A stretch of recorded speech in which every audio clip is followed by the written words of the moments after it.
Les blancs vont jouer une partie écossaise, c'est-à-dire qu'ils occupent le centre avec un pion dès le troisième coup. Si les noirs le défendent avec le pion, on échange et on va déroquer le roi noir qui va être exposé. Il ne pourra plus roquer et se mettre à l'abri derrière ses pions. Autre variante possible, prendre avec le pion. Mais pareil, on échange. S'il prend avec le cavalier, nous gagnons un pion. Et s'il prend avec le roi, il est déroqué. Donc, meilleure solution pour se défendre pour les noirs, c'est d'échanger le pion et de supprimer la tension. Cavalier prend. Les noirs, en ce début de partie, ont l'initiative, c'est-à-dire qu'ils font des menaces en sortant leurs pièces. Le cavalier menace le pion. Les blancs défendent. Les noirs font un clouage.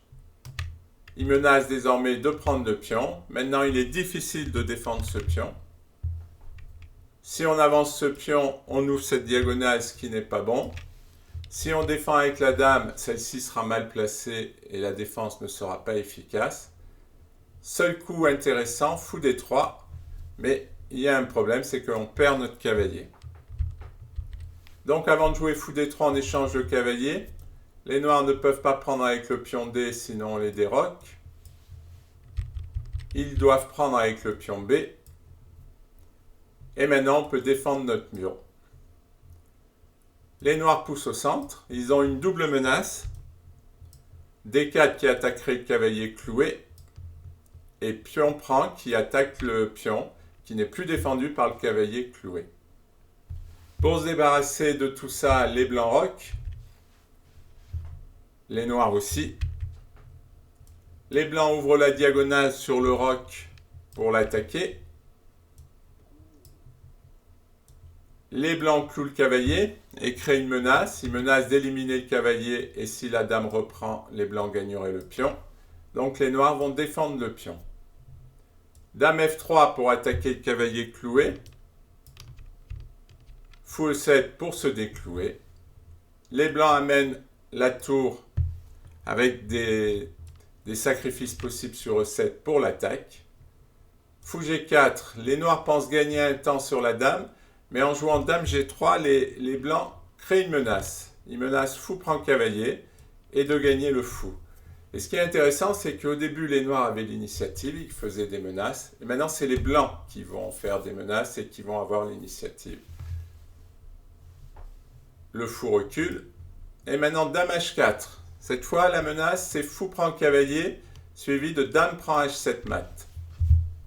Les noirs empêchent le mat. Et les blancs sacrifient une pièce. Et nous allons voir que cette position est très prometteuse pour l'attaque. Fou D6. Les noirs menaçaient tour E5 suivi de tour G5. Tour E3. Et les blancs veulent doubler leur tour. Nous allons voir pourquoi. Tour E8. Éventuellement, si la dame bouge, le roi pourrait se sauver. Les blancs doublent les tours. Tour B8 pour faire jouer la tour sur la colonne semi-ouverte. Une colonne semi-ouverte est une colonne où il n'y a pas de pion de sa propre couleur. Et là, très joli coup, tour E5, qui menace tour G5, échec et mat. Et c'est le sens du doublement des tours dont je vous parlais, puisque maintenant, quand le fou va prendre, on peut reprendre avec la tour. Le cavalier s'en va. L'idée pour les noirs, puisque c'est vrai qu'il est quasiment impossible d'empêcher tour G5, eh bien c'est de sacrifier la dame sur la tour. La partie est perdue, mais les noirs essaient quand même de jouer. La tour menace le pion, on avance le pion pour ne pas le perdre. Les noirs essaient de gagner de l'espace, et là un plan très fort. Les blancs vont avancer leur pion. Ils menacent F5, qui gagnerait le fou. Donc, les noirs sont obligés de se défendre. F5. Et en quelques coups, les blancs ont amené leur pion sur une case où ils contrôlent deux autres cases. Et c'est un schéma de mat qui est en place et contre lequel les noirs ne peuvent rien. Tour échec. Et maintenant, dame G7. et dame G8 mat. Cette partie montre tout le potentiel d'attaque qui existe dans la partie écossaise, qui donne envie de jouer cette ouverture.